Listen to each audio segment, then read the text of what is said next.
Quick were their proliferations. In one Shah, sometimes 4, sometimes more, were their great generations. As the earthlings grew in numbers, workers the Anunnaki gods finally had. With food, the Anunnaki gods were not satiated. Enlil proclaimed that all inhabitants of Earth would gather sustenance for the Anunnaki heroes, now revered as gods by the people. In return for prayers and affection, offerings were expected to be presented. In the cities and in the orchard, in the valleys and in the hills. The earthlings for food were constantly foraging for their beloved gods. In those days, grains had not yet been brought forth. There was no ewe, a lamb had not yet been fashioned. About these matters, Enlil to Enki angry words was saying, "By your doings confusion was created, by you let salvation be devised." Now this is the account of how civilized man was brought into place. By a secret of Enki, 2 unknown earthlings named Adapa and Titi in the Eden were brought forth by Enki. By the proliferation of the earthlings, Enki was pleased but was worried. The lot of the Anunnaki was greatly eased, their discontent was diminished. By the proliferation the Anunnaki shunned toil, the earthling workers as slaves were they becoming. For 7 Shahs, the Anunnaki's lot was greatly eased, diminished was their discontent. By the proliferation of the earthlings, what by itself was growing for all insufficient was. In 3 more Shahs of fish and fowl there was a shortage. What by itself grows, Anunnaki and earthlings did not satiate. In his heart, Enki, a new undertaking, was scheming. To create a civilized, intelligent earthling in his heart he conceived, grains that are sown by them to be cultivated. How this to attain he contemplated. The primitive workers in the Abzu he for this scheme observed, the earthlings in the Eden, in the cities and in the orchards he considered. What could for the tasks make them suited for? What by the life essence and DNA has not been combined? The offspring of the earthlings he observed, an alarming matter he noticed. By their repeated copulations, back toward their wild ancestors, they were degrading. Later, Enki decided, instead of watching from the heavens, to go upon the earthlings and observe. Enki entered the halls of Amenti. Into rejuvenation chamber of advanced technologies he entered, his consciousness he transferred into an avatar body of his liking, and relative to the appearance of the earthlings. In the marshlands, he looked about on the rivers he sailed and observed. With him was only Isimud, his vizier, whose secrets he kept. On the river's bank, bathing and frolicking earthling women he noticed. 2 females among them were wild with beauty, firm were their breasts. Upon their sight, the phallus of Enki caused to water, a burning desire he had. "Shall I not kiss the young ones?" his vizier Isimud inquired of Enki. "I the boat will hither and row towards them. Kiss the young ones," Isimud to Enki was saying. The boat there to Isimud directed. From the boat to dry land, Enki stepped in the appearance of man. A young one to him Enki called, a tree fruit she to him offered. Enki bent down, the young one lie embraced. On her lips he kissed her. Sweet were her lips, firm with ripeness were her breasts. Into her womb he poured his seed, in a mating he knew her. Into her womb she took the seed. By the seed of the Lord God Enki she was impregnated.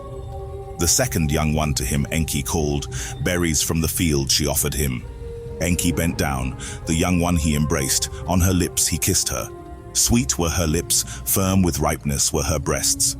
Into her womb he poured his seed, in a mating he knew her. Into her womb she took the holy seed.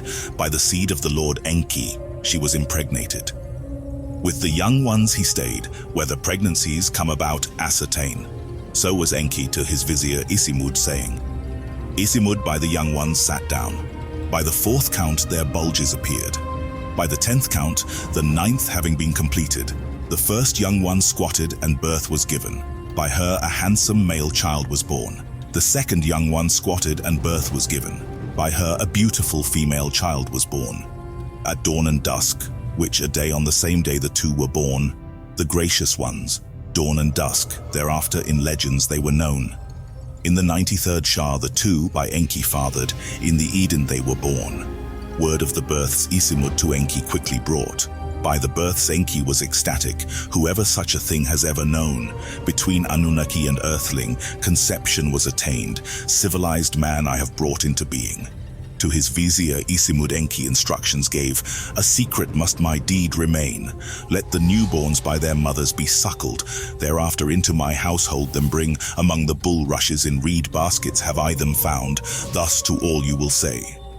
By their mothers were the newborns suckled and nurtured. To Enki's household in Eridu thereafter Isimud them brought. Among the bulrushes in reed baskets have I them found, so did Isimud to all of them say. Ninki, the spouse of Enki, to the new foundlings a liking she took. As her own children she raised them. Adapa, the foundling, the boy she named. Titi, one with life, the girl she named. Unlike all other earthling children, the twosome were. Slower to grow up than Adam and Eve they were. Much quicker in understanding they were. With Anunnaki intelligence they were endowed. Of speaking with words capable they were. Beautiful and pleasant was the girl. With her hands, she was greatly dexterous. Ninki, whose prior name was Damkina, the spouse of Enki and mother of Marduk. To the young earthling girl Titi she took a liking. All manner of crafts she was teaching, and how to lay seed in the earth to grow food. To the child Adapa, Enki himself gave teachings. How to keep records he instructed him. The achievements with pride Enki to Isimud was showing. A civilized man have I brought forth, to Isimud he said. A new kind of earthling from my seed has been created, in my image and after my likeness. From the seeds to the earth, Titi will learn to plant and food will grow, an agricultural system will be set. Anunnaki and earthlings henceforth shall be satiated. To his brother Enlil, Enki sent word. From Nibruki to Eridu, Enlil came. In the wilderness a new kind of earthling has come forth. To Enlil was Enki saying, quick of learning they are, knowledge and craftwork to them can be taught. Let us from Nibiru seeds that are sown bring down. Let us teach the new breed of earthlings farming and shepherding. Let Anunnaki and earthlings together satiated be. So was Enki to Enlil saying, akin to us Anunnaki, besides stature in many ways, indeed they are. Enlil to his brother said, a wonder of wonders it is, in the wilderness by themselves to have come about. Isimud was summoned. Among the bulrushes in reed baskets I found them, he said. Enlil the matter with graveness pondered, with amazement his head he shook. Indeed a wonder of wonders it is, a new breed of earthling on earth has emerged. A civilized man has the earth itself brought forth, farming and shepherding, crafts and tool-making he can be taught and master greater than we. So was Enlil to Enki saying, let us of the new breed to Anu word send. Of the new breed word to Anu on Nibiru was beamed. Let seeds that can be sown be seeded. So did Enki and Enlil to Anu the suggestion make. By civilized man, Anunnaki and earthlings can become satiated. Anu the words heard, by the words he was amazed. That by life essences one kind to another leads is not unheard of in many solar systems. These words he sent back to them. That on earth a civilized man from the Adamu so quickly appeared, that is unheard of. To sow and nurture, significant numbers are required. Perhaps the entities intended for propagation are incapable. As the scholars on Nibiru pondered this issue, in Eridu occurrences of import took place.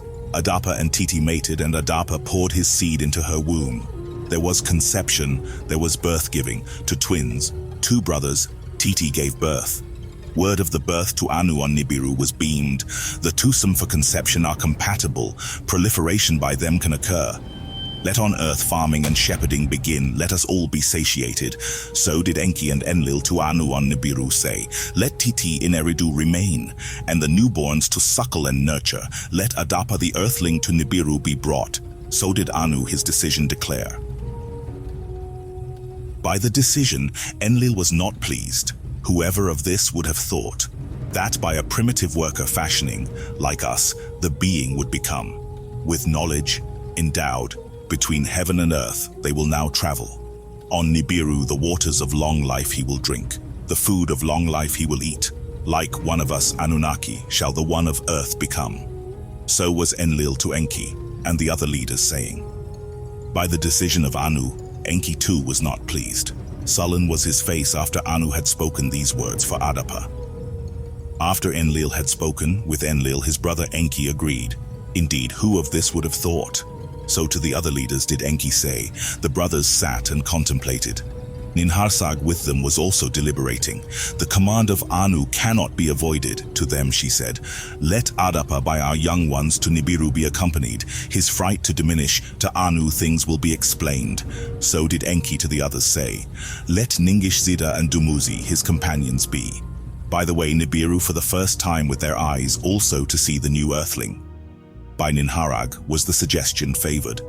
Our young ones are earth-born, of Nibiru they are not aware. Its life cycles by those of earth are overwhelmed. Let the two sons of Enki, as yet unmarried, to Nibiru also travel. Perchance brides there for themselves they shall find. When the next celestial chamber from Nibiru did arrive in Sipa, Ilabrat, a vizier of Anu from the chamber stepped off. I have come to fetch the earthling Adapa, so to the leaders he said. The leaders to Ilabrat, Adapa presented. Titi and her sons to him they also showed.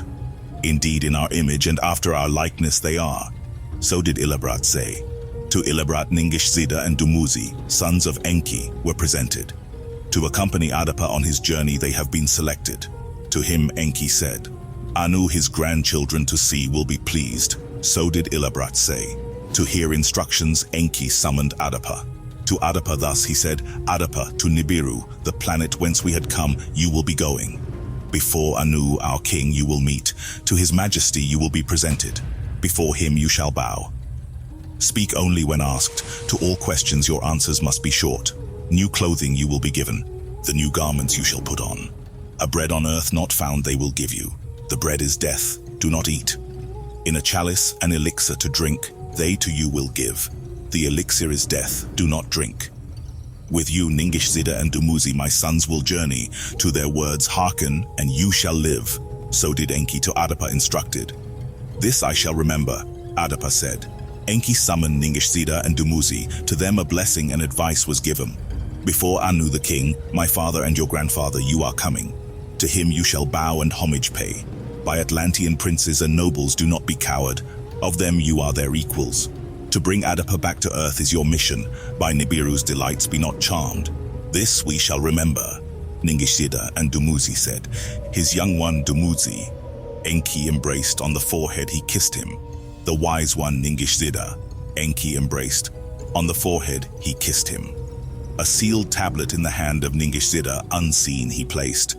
To my father Anu this tablet in secret you shall give. So did Enki to Ningishzida say. Then the two with Adapa to Sipa departed. To the place of the celestial chariots they went,